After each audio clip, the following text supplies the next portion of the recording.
Buongiorno, io sono Matteo Berto. Il mio obiettivo è quello di cercare le pagliuzze e si spera le pepite d'oro lungo i fiumi italiani. Ed in questa avventura vi condurrò alla ricerca delle pepite d'oro a valle del Clay Creek. Infatti, lungo i fiumi e i ri che solcano le Alpi si possono ancora trovare importanti e interessanti pepite d'oro proprio che arrivano dai giacimenti potenzialmente a monte. Ovviamente sono i fiumi che grazie alle loro piene impetuose trasportano questo metallo prezioso a valle e quindi noi possiamo trovarlo all'interno di questi sedimenti, per esempio dietro i massi più grossi che eseguono un effetto di freno, oppure talvolta all'interno delle rocce stesse.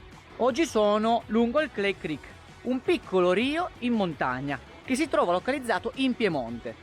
Al Clay Creek l'oro si trova incastrato preferenzialmente nelle fessure rocciose. Proprio dopo questo freno, in questa porzione, vedete, questo masso si riesce a muovere. Questo sedimento potenzialmente aurifero. Proprio quello che è rimasto incastrato tra una roccia e l'altra. Questo è un ottimo posto per fare prospezione. Infatti vedete che questa roccia madre viene via addirittura con le mani. E quindi il sedimento che è rimasto incastrato tra queste fessurine potrebbe essere aurifero. Avvalendomi del mio amico fidato Palanchino, adesso vado a forzare queste fessure e raccoglierò tutto sedimento aurifero potenziale.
Sono abbastanza contento, ho intravisto una piccola pepitina d'oro, Adesso vi faccio vedere. Momento della verità.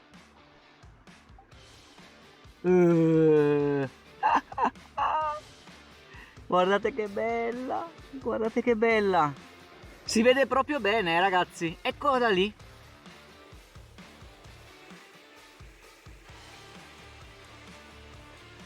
Secondo me non arriva a un decimo di grammo in peso, ma si avvicina, Un 008 possiamo anche scommetterci.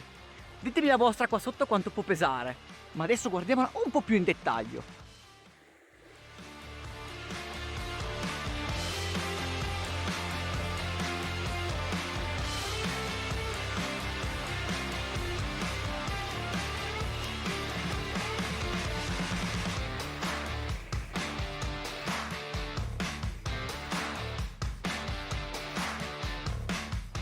Direi allora che ci spostiamo poco più a valle. Continua la prospezione.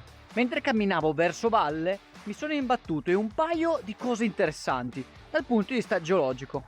Questa è la roccia madre che poco più a monte ho scavato la superficie, grattato, per andare a cercare eventuali pepite d'oro e qualcosina ho trovato, come avete visto. La prima cosa peculiare che vedete è veramente molto inclinata la foliazione.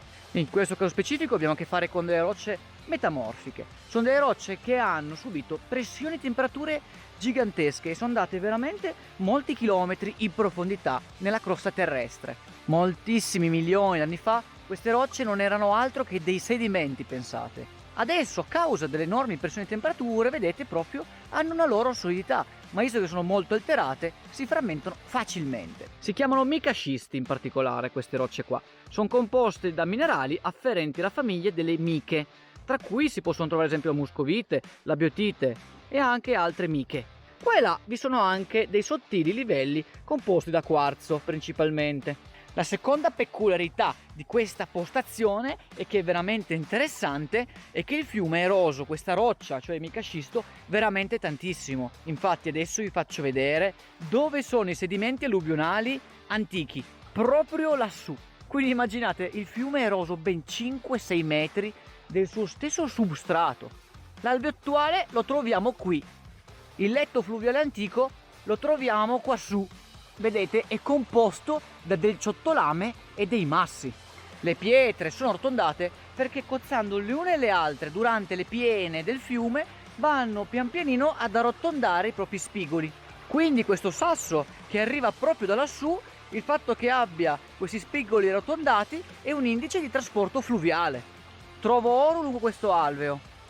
Potrebbe esserci l'oro quindi anche in quel paleoalveo? C'è un alveo molto antico?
Due puntini. Stiamo terminando le prospezioni primaverili, io e Luca, e quindi ci accingeremo nei prossimi mesi a fare un po' più di coltivazione o cosiddetto raccolta. In sostanza abbiamo delineato una serie di posti nell'arco delle nostre esperienze di questa primavera in cui possiamo andare a cercare l'oro in maniera un po' più intensiva, puntando a fare anche potenzialmente qualche grammo d'oro nell'arco di questa stagione aurifera nei vari posti o postazioni. Ricapitolando, quindi, quello che voglio che vi rimanga in questo video è proprio questo senso di ricerca, questo senso di prospezione nel quale dovete andare a camminare lungo i fiumi anche con pochi strumenti, qualche cucchiaio, scovolino, piuttosto che soprattutto almeno un piatto, in maniera tale da lavare i vari sedimenti auriferi presenti nei vari alvei con cui avete a che fare. È fondamentale fermarsi a fare raccolta solamente in quelle località dove valga veramente la pena, perché poco più a valle potrebbe esserci una località che non l'avete ancora visto, che magari è molto più aurifera. Ci vediamo al prossimo video, ciao ragazzi!